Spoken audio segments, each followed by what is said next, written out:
Bismillahirrahmanirrahim. Assalamu alaikum. I am Aurangzeb Awan.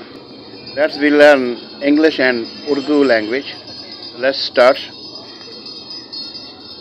What's for dinner today? आज खाने में क्या है? You will have tea after your meal. आप खाने के बाद चाय लेंगे? Give me a salad. मुझे सलाद दीजिए। I love chicken leg. मुझे मुर्गी की लेग पसंद है। Make vegetable koftas for me. मेरे लिए सब्ज़ी के कोफ्ते बना दें।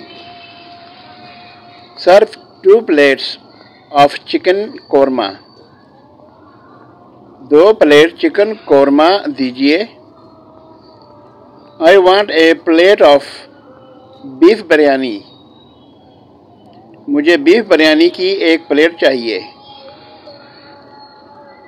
Food is ready, sir. खाना तैयार है साहब। How many people will you come to dinner, sir? आप कितने लोग डिनर पर आएंगे साहब? What is the name of this hotel? इस होटल का नाम क्या है? Will you get 2 plates of mutton korma? क्या 2 प्लेट्स मटन कोरमा मिलेगा? Please like, share and subscribe my channel. Thank you.